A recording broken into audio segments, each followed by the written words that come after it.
안녕하세요. 저와 남편은 몇 년 전에 은퇴하고 작은 식당을 운영하고 있어요. 우리 둘 다 나이가 60이 진작에 넘고 자식들 모두 결혼시키고 손주까지 보고 있는 나이입니다. 경제적으로는 여유가 있어요. 남편도 연금이 나오고 있고 모아둔 재산도 꽤 있습니다. 돈을 벌기 위해서 식당을 하는 게 아니라 저희 집 근처에 대학교가 있는데 학생들을 배불리 먹이고 싶어서 시작했어요. 저도 그렇지만 저희 남편이 젊은 시절 너무 가난해서 끼니도 제대로 챙기지 못하면서 공부하고 일을 했기 때문에 그게 평생의 한이더라고요. 그래서 가격도 적당히 받고 젊은 학생들 배부르게 먹이는 식당을 차리는 게 남편의 오랜 꿈이었고, 정년퇴직을 하고 은퇴를 하자마자 식당을 차렸습니다. 가격도 싸게 받고 음식도 달라는 대로 더 줬더니 나름 근처에서 유명해져 손님도 많이 찾는 식당이 되었어요. 자식 같은 학생들이 밥 먹는 모습만 봐도 배가 부르고 제 기분이 좋더라고요. 그런데 얼마 전에 미국에서 사는 친구가 한국에 들어왔다고 해서 오랜만에 만났습니다. 제 대학 다니던 시절 친구인데 결혼을 미국인 백인과 해서 젊은 시절에 미국으로 건너가서 아직까지 미국에서 사는 친구예요. 오랜만에 만난 친구는 많이 변해서 알아보기 힘들었어요. 저는 식당 일을 하느라고 많이 꾸미지 못했는데 이 친구는 머리끝부터 발끝까지 나이가 무색할 만큼 잘 꾸미고 다니고 젊어 보였습니다. 나이가 40대 후반이라고 해도 속을 정도였어요. 그 비결이 뭐냐고 나도 좀 같이 젊어지자고 했더니 친구가 자랑스러워하면서 동안과 회춘의 비결은 바로 연계라고 하는 겁니다. 깜짝 놀라서 그게 무슨 해괴망측한 소리냐고 했는데 사실 처음 결혼한 백인 남자와는 5년 살다가 이혼하고 그 뒤로는 미국에서 아주 프리하게 살고 있대요. 황인, 흑인, 백인 등등 가리지 않고 다양한 남자들을 만나왔고 지금도 20살 어린 흑인 남자친구가 있다면서 제게 사진을 보여줬습니다. 평생 한국에서 남편 뒷바라지만 하고 살다가 식당 차려서 살고 있는 제게는 친구의 이런 라이프 스타일이 이해가 가지 않았고 놀랍기만 했어요. 친구는 결혼은 인생의 족쇄에 불과하다면서 한 번 사는 인생인데 만나고 싶은 모든 남자를 다 만나보고 행복하게 살아야지. 저같이 살다가는 나중에 죽을 때 후회하지 않겠냐고 하더라고요.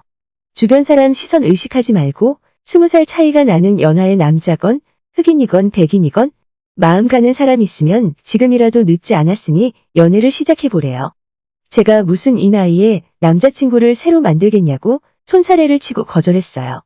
자기가 직접 서울에서 연하의 남자 찾아서 소개시켜 주겠다고 하는 것도 거절하고 그냥 못 들은 척 넘어갔습니다. 하지만 그날 이후로 제 친구의 이야기가 제 머릿속에서 떠나지 않더라고요. 인생 60부터 시작이야.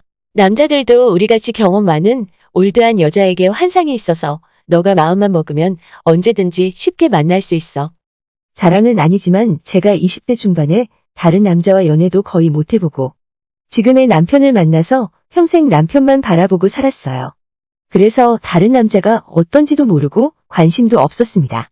지금 와서 생각해보면 주변에 남자가 없었던 건 아니지만 제가 아무런 관심 없이 가능성에 대해 생각해보질 않았기 때문에 아무런 일도 일어나지 않았어요. 하지만 제 친구에게 이야기를 들은 뒤로부터는 뭔가 다르더라고요.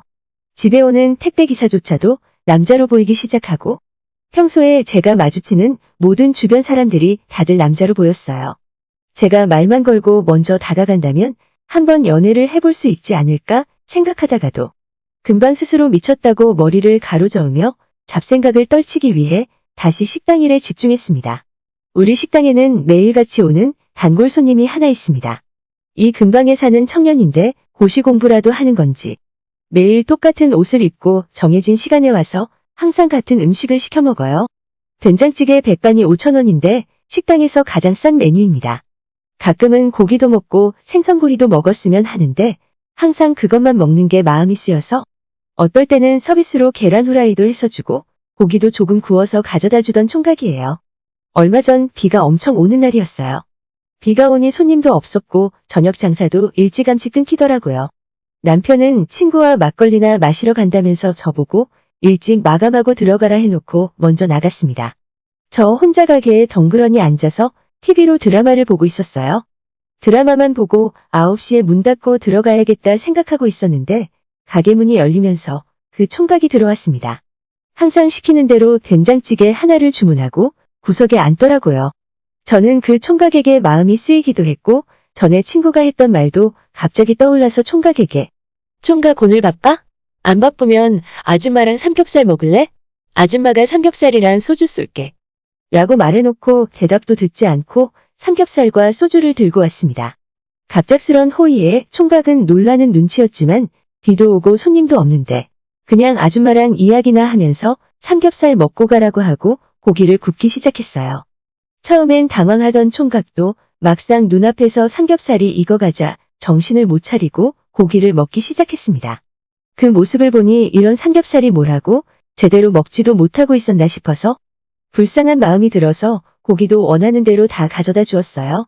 같이 마주 앉아서 소주잔도 부딪히고 대화를 나눴는데 아니나 다를까 그 총각은 지방에서 혼자 올라와서 3년째 공무원 시험 준비 중이라고 하더라고요. 서울에 연고도 없고 아는 사람도 없어서 같이 밥 먹을 사람도 없고 외로워 보였습니다. 총각에게 측은한 마음이 들었고 언제든지 삼겹살 먹고 싶으면 가게 문 닫기 전 이 시간에 찾아오라고 했더니 활짝 웃는 모습이 보기 좋았어요. 아줌마가 뭘 해줄 건 없고 맛있는 거 해주고 총각 외로우면 언제든지 말벗도 되어줄 테니 찾아오라고 했더니 제 말에 감동했는지 총각은 눈물까지 글썽였어요. 2시간 가까이 이야기를 나누며 소주를 마셨는데 3병을 넘게 마시니까 저도 살짝 술 기운이 올라왔고 총각도 오랜만에 마시는 술이라서 취하더라고요. 총각은 그동안 서울에서 너무 외로웠다고 말하면서 제 손을 잡았는데 그 순간 남편에게서는 느낄 수 없었던 전기가 통했습니다. 발가락 끝까지 간질간질해지는 기분이었고 술기운 때문인지 손을 잡은 총각 때문인지 마음이 붕 뜨는 느낌이었어요. 저만 그런 게 아니라 고시생 총각도 저와 눈이 마주치고 눈을 떼질 않았고 서로의 마음을 느낄 수가 있었습니다. 결국엔 가게 문을 걸어 잠그고 그 총각과 입술을 마주칠 수 있었고 친구가 말한 회춘이라는 게 뭔지 정확하게 느낄 수가 있었습니다. 젊은 기운을 받아서 그런지 저도 뭔가 행복해지고 기운이 샘솟더라고요. 총각도 저를 만나고 나서부터 외로움이 덜하다는 말에 기분이 좋았어요. 총각은 그 뒤로도 종종 문 닫을 시간이 되면 삼겹살을 먹기 위해 찾아왔어요.